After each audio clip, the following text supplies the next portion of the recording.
Yes प्यारे बच्चों, class 10th exercise 3.2 हमने करनी है discuss. Graphical method of solution of a pair of linear equations कि ग्राफ की हेल्प से हम कैसे लीनियर इक्वेशन के सॉल्यूशन फाइंड आउट कर सकते हैं। तो 3.2 का फर्स्ट क्वेश्चन मैं करके दिखा रही हूँ आपको कैसे करना है। Form the pair of linear equation in the following problems and find their solutions graphically. 10 students of class 10th took part in mathematics quiz. If the number of girls is 4 more than the number of boys, find the number of boys and girls who took part in the quiz. सबसे पहले अपने को algebraic बनाना पड़ेगा, उसके बाद graphic.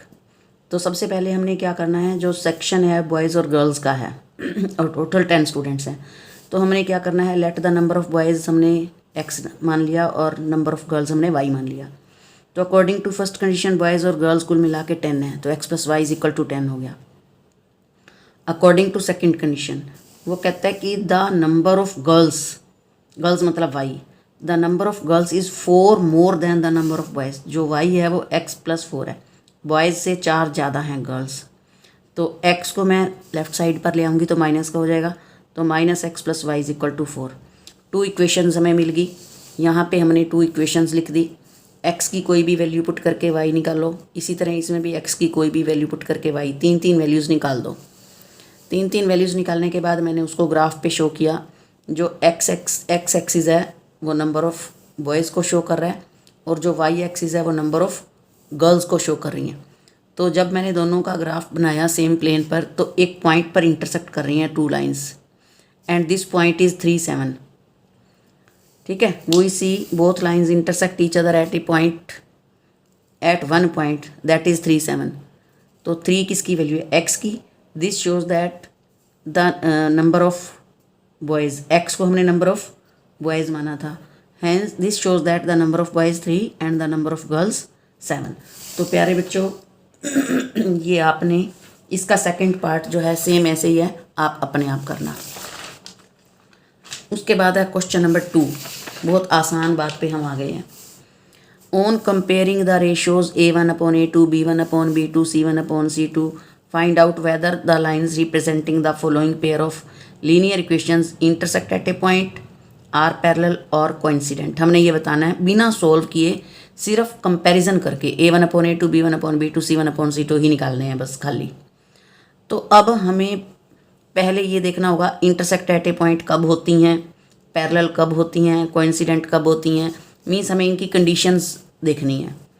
तो 3 conditions हैं।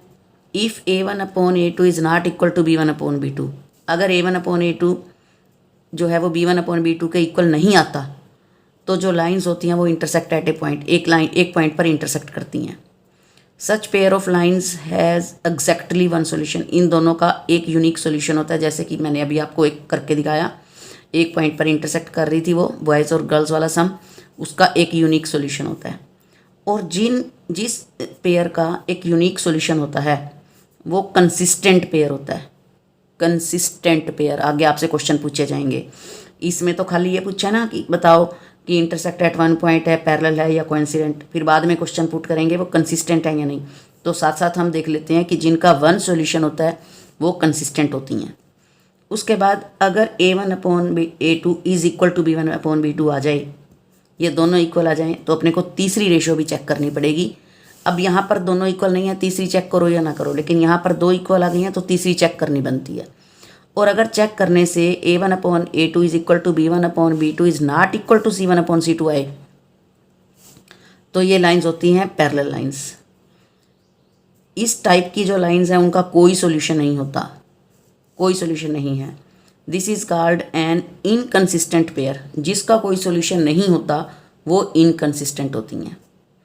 तीसरा A1/A2 is equal to B1/B2 is equal to C1/C2, तीनों ही बराबर आ जाएं, then these are called coincident lines. ये कोइंसिडेंट लाइंस होती हैं, मीन्स एक का हमने ग्राफ बनाया तो दूसरी का ग्राफ भी वही लाइन आई, जैसे मैंने इंट्रोडक्शन में करके दिखाया था आपको। तो जब तीनों इक्वल होती हैं तो इस टाइप की जो लाइंस होती हैं उसके इनफाइनेटली मैनी सॉल्यूशंस होते हैं, infinitely many solutions. Such a pair is called a dependent. जब एक लाइन दूसरी के ऊपर आ रही है, मीन्स एक के सॉल्यूशंस दूसरी के साथ ही वही आते हैं, तो वो डिपेंडेंट भी होते हैं। उसको डिपेंडेंट पेयर्स भी आते हैं। कई बार एक एक नंबर में आ जाता है कि डिपेंडेंट पेयर, फिर आपको पता होना चाहिए कि डिपेंडेंट पेयर कौन से होते हैं। जो कोइंसिडेंट लाइंस होती हैं वही डिपेंडेंट पेयर्स होती हैं, और इसको भी हम कंसिस्टेंट कहते हैं। तो कंसिस्टेंट दो जगह है, एक तो वन सॉल्यूशन के लिए और एक so many infinitely many solutions के लिए। जिसका कोई सॉल्यूशन नहीं होता वो इनकंसिस्टेंट होती हैं। तो बहुत 3 बातें ही याद रखनी है। तो अब क्या है, क्वेश्चन नंबर 2 में कंपेयर ही करके दिखाना है हमें। ये वर्डिंग सारी ऊपर वाली वही थी, क्वेश्चन नंबर 2 की ही थी ये। तो इसका फर्स्ट पार्ट लिया मैंने 5x - 4y + 8 = 0, 7x + 6y - 9 = 0। तो यहाँ पर हमने देखा a1/a2 5/7 आ रहा है, b1/b2 -4/6 और c1/c2 8/9। तो पहले दो ही इक्वल नहीं है, पहले दोनों की जो रेशो है वो ही इक्वल नहीं है, अलग अलग आंसर आ रहा है। तो यहाँ लिखना है a1/a2 is not equal to b1/b2, so this pair of linear equations intersect at a point. दूसरा है 9x + 3y + 12 = 0, 18x + 6y + 24 = 0। तो यहाँ पर a1/a2 है 9/18 कट के 1/2, b1/b2 है 1/2, c1/c2 है 1/2, तीनों इक्वल हैं। सो this pair of linear equation is coincident. तो ये कोइंसिडेंट लाइंस हैं, ठीक है। अगली में a1/a2 3 आ रहा है, b1/b2 भी 3 आ रहा है और c1/c2 10/9 आ रहा है। तो ये नो सॉल्यूशन मीन्स पैरेलल है, जिसका कोई सॉल्यूशन नहीं होता वो पैरेलल लाइंस होती हैं। ये सब मैंने आपको 3 कंडीशंस में क्लियर करा है। क्वेश्चन नंबर 3 में भी वही बात है, कंपेयर करना है। इसमें हमने बताना है कि कंसिस्टेंट और इनकंसिस्टेंट। तो आप पहले तो ये देखोगे कि यूनिक सॉल्यूशन है या इनफाइनेटली मैनी सॉल्यूशन है या नो सॉल्यूशन है, तभी हम इनको कंसिस्टेंट और इनकंसिस्टेंट का नाम दे पाएंगे। तो यहाँ पर a1/a2 is not equal to b1/b2 है, therefore this pair has a unique solution. Unique solution है तो जिसका भी कोई सॉल्यूशन होता हो, चाहे इनफाइनेटली मैनी सॉल्यूशन है चाहे यूनिक, तो वो लाइनें कंसिस्टेंट होती हैं। तो जो ये है ये कंसिस्टेंट है। उसके बाद है पार्ट नंबर 2, 2x - 3y = 8। तो c1 जो है वो बाहर है, तो इसको पहले अंदर ले आओ, इधर लेफ़्ट पे ही लाना है। पिछले में भी लेफ़्ट पे ले आना चाहिए था, पर चलो आप कर लेना, लेफ़्ट पे लेके आना है। a1/a2 1/2 आ गया, b1/b2 1/2 आ गया, c1/c2 8/9। This and this are equal but this is not equal, so this pair has no solution. No solution का मतलब है पैरेलल लाइंस, और अगर ये पैरेलल हैं तो इनकंसिस्टेंट। अब इसमें है 3/2 + 5/3 = 7। तो बच्चों अगर अपॉन में है तो आप इनका एलसीएम लेके पहले सिंप्लीफाई कर लो, इक्वेशन को सिंपल बना लो। 2 और 3 का एलसीएम आता है 6। 6 को हमने 2 से डिवाइड किया, 3 3 3 9, 6 को 3 से किया 2 2 5 10, और 6 को 7 के नीचे क्या है 1। 6 को 1 से डिवाइड करेंगे तो 6 6 7 42। एलसीएम कट जाएगा क्योंकि बीच में इक्वल है, तो ये इक्वेशन बन जाएगी। सेकंड वैसे ही दी हुई है। अब कंपेयर करो तो नो सॉल्यूशन आ रहा है, तो parallel this means inconsistent. Fourth part आप अपने आप कर लोगे।